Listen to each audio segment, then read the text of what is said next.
அரசியல்ல ஜெயிக்கிறதுன்னா அது வெறும் எண்களை பத்தின கணக்கில்ல. அதுக்கும் மேல மக்களை பத்தி ரொம்ப ஆழமா புரிஞ்சுக்க வேண்டிய விஷயம்.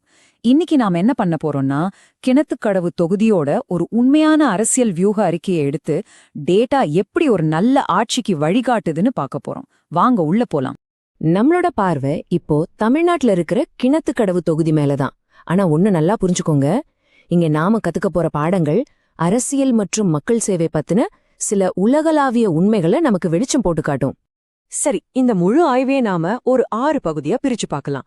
முதல்ல ஒரு வியூவரோட உண்மையான நோக்கம் என்ன, அப்புறம் மக்களோட நாடி துடிப்பு, அதாவது அவங்க மனசுல என்ன இருக்கு, அவங்க பிரச்சனைகள் என்னன்னு பாப்போம். அதுக்கப்புறம் தேர்தல் முடிவுகள் என்ன சொல்லுது, ஏன் ஜெயிக்கிற மார்ஜின் அவ்ளோ கம்மியா இருந்துச்சுன்னு கொஞ்சம் ஆழமா தோண்டி பாப்போம். கடைசியா இது எல்லாத்தையும் வச்சு சேவை பண்றதுக்கு ஒரு வரைபடம், அப்புறம் மக்கள் நம்பிக்கையை எப்படி திரும்பவும் சம்பாதிக்கிறதுன்னு பார்த்து முடிக்கலாம். இன்னைக்கு இருக்கிற நவீன அரசியல் வியூகம்ங்கிறது வெறும் தேர்தல ஜெயிக்கிறதோட முடிஞ்சு போறதில்ல. சொல்லப்போனா உண்மையான வேலையே அங்கதான் ஆரம்பிக்குது. மக்களை ஆழமா புரிஞ்சுக்கிட்டு அவங்களுக்கு எப்படி திறமையா சேவை செய்ய முடியுங்கிறது தான் முக்கியம். இதோட மையமான தத்துவமே இதுதான். டேட்டாவை பயன்படுத்தி சமூகத்தோட உண்மையான பிரச்சனைகளுக்கு தீர்வு காணணும். இது ஏதோ தற்காலிக வெற்றி பத்தினது இல்ல, இது ஒரு நீடித்த வளர்ச்சிக்கான அஸ்திவாரம் போடுறது. சரி, நாம ஓட்டுக்களை பத்தி பேசுறதுக்கு முன்னாடி அந்த மக்களோட அன்றாட வாழ்க்கை எப்படி இருக்கு, அவங்க என்னென்ன போராட்டங்களை சந்திக்கிறாங்கன்னு புரிஞ்சுக்கணும். கிணத்துக்கடவோட உண்மையான சூழல் என்ன, வாங்க பார்க்கலாம். கிணத்துக்கடவோட அரசியல் சூழலை புரிஞ்சுக்க முதல்ல நாம அங்க இருக்கிற முக்கிய பிரச்சனைகளை பார்க்கணும். இது பெரும்பாலும் கிராமங்கள் நிறைஞ்ச ஒரு பகுதி. ரொம்ப கடுமையான தண்ணீர் பற்றாக்குறை, குண்டும் குழியுமா இருக்கிற சாலைகள், அப்புறம் இளைஞர்களுக்கு வேலைவாய்ப்பு இல்லாதது, இதெல்லாம் தான் அங்க இருக்கிற மக்களோட அன்றாட போராட்டங்கள். இது போதாதுன்னு சட்டவிரோத குவாரிகளுக்கு எதிரான விவசாயிகளோட போராட்டம் வேற தொடர்ந்துகிட்டே இருக்கு. மக்களோட இந்த விரக்தியை நாம வெறும் புள்ளி விவரமா பார்க்க முடியாது. அது களத்துல எப்படி எதிரொலிக்குது. சட்டவிரோத குவாரிஸ், தேங்கி நிக்கிற தண்ணீர் திட்டங்கள், இதனால கொடுத்த வாக்குறுதிகள் எல்லாம் காத்துல பறந்துடுச்சுன்னு விவசாயிகள் ரொம்ப வேதனையோட சொல்றாங்க.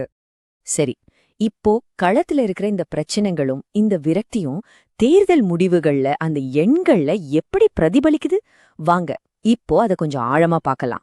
அரசியல் அனாலிசிஸ் பண்ணும்போது தனிப்பட்ட நபர்களை பத்தி பேசுறது முக்கியம் இல்ல. நாம இங்க சிஸ்டம் எப்படி வேலை செய்யுதுன்னு தான் பாக்குறோம். ஒரு குடிமகனா தகவல்களை தெரிஞ்சுக்கிட்டு பேசும்போது நம்ம பேச்சுல ஒரு பொறுப்புணர்ச்சி இருக்கணும். அதுதான் நம்ம அரசியல் சாசனம் கொடுக்கற அடிப்படை கண்ணி. இங்க இருக்கிற தேர்தல் கணக்குல சாதி ஒரு முக்கியமான பங்கு வகிக்குது. பாத்தீங்கன்னா கொங்கு வெள்ளாள கவுண்டர்களும் அருந்ததியர் சமூகமும் சேர்ந்து மொத்த மக்கள் தொகையில சுமார் 70% இருக்காங்க. இதுதான் அரசியல் கட்சிகளோட வியூகங்களுக்கே ஒரு அடித்தளமா அமையுது. போன 2 எலெக்ஷன்லயும் போட்டி எவ்ளோ கடுமையா இருந்திருக்குன்னு பாருங்க. 2016ல இருந்ததை விட 2021ல 2 கட்சிகளுக்கும் நடுவுல இருந்த போட்டி இன்னும் அதிகமாகிருக்கு. இந்த மாதிரி ஒரு இறுக்கமான போட்டி தான் யாருமே எதிர்பார்க்காத ஒரு முடிவுக்கு கொண்டு போய் விட்டுச்சு. 1095. ஆமா, வெறும் 1095. இதுதான் போன எலெக்ஷன்ல வெற்றி தோல்வியே தீர்மானிச்ச வாக்கு வித்தியாசம். யோசிச்சு பாருங்க, 1% குறைவான வாக்குகள். இது என்ன காட்டுதுன்னா, மக்கள் கொடுத்திருக்கிற இந்த ஆணை ரொம்பவே ஒரு மெல்லிசான கோட்டு மேல நிக்குது. ரொம்ப பலவீனமானது, எளிதில் உடையக்கூடியது.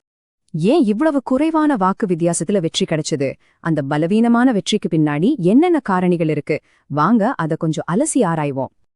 இந்த போட்டி முக்கியமா 2 வேட்பாளர்களுக்கு நடுவுல தான் இருந்துச்சு. ஒரு பக்கம் அதிமுகவோட மூத்த தலைவர் எஸ் தாமோதரன், விவசாயிகள் கிட்ட நல்ல செல்வாக்கு உள்ளவர். இன்னொரு பக்கம் திமுகவோட குறிச்சி பிரபாகரன், தலித் மற்றும் சிறுபான்மையினர் ஆதரவோட ரொம்ப வலுவான போட்டியை கொடுத்தார். இவங்களோட தனிப்பட்ட பலமும் பலவீனமும் தான் களத்தை இவ்ளோ சமநிலையில வச்சிருந்தது. இந்த வெற்றி வித்தியாசம் ஏன் இவ்ளோ குறைவா இருந்தது? இதுக்கு 3 முக்கிய காரணங்கள் இருக்கு. 1, பாரம்பரியமா ஓட்டு போடுறவங்க மனசுல ஏற்பற்றும் மாற்றம். 2வது, தண்ணீர், ரோடு மாதிரியான வளர்ச்சிப் பணிகள்ல இருக்கிற பெரிய இடைவெளிகள். 3வது, உள்ளூர்ல இளைஞர்களுக்கு வேலைவாய்ப்பு இல்லாதது. இது எல்லாம் சேர்ந்துதான் ஒரு நிலையற்ற அரசியல் சூழலை உருவாக்கியிருக்கு. இங்க ஒவ்வொரு ஓட்டும் வெற்றியையும் தோல்வியையும் தீர்மானிக்கும் சக்தியா மாறிடுச்சு. சரி, இத்தனை பிரச்சனைகள் இருக்கு, தேர்தல் முடிவுகளும் இப்படி இருக்கு. இது எல்லாத்தையும் வச்சுக்கிட்டு அடுத்ததா என்ன செய்யறது? வெறும் பிரச்சனைகளை பத்தி பேசுறதோட நிறுத்திக்காம அதுக்கான தீர்வுகளை நோக்கி எப்படி நகரலான்னு இப்ப பாப்போம். பாருங்க, இந்த அறிக்கை வெறும் பிரச்சனைகளை மட்டும் சொல்லல, அதுக்கு ஒரு தெளிவான செயல் திட்டத்தையும் கொடுக்குது. அடுத்த 9லேருந்து 12 மாசத்துக்குள்ள கிராமப்புற சாலைகளை மேம்படுத்துறது, 18 மாசத்துக்குள்ள குழாய் மூலியமா குடிநீர் கொண்டு வருது, 2 வருஷத்துக்குள்ள ஒரு வேளாண் பதப்படுத்தும் மையம் அமைக்கிறதுன்னு ஒரு குறிப்பிட்ட காலக்கெடுவோட திட்டங்களை முன்வைக்குது. ஒரு நல்ல வியூகம்ங்கிறது எல்லாருக்கும் ஒரே தீர்வுன்னு இருக்காது. அது ஒவ்வொரு சமூகத்தோட குறிப்பிட்ட தேவைகளை புரிஞ்சுக்கிட்டு செயல்படணும்.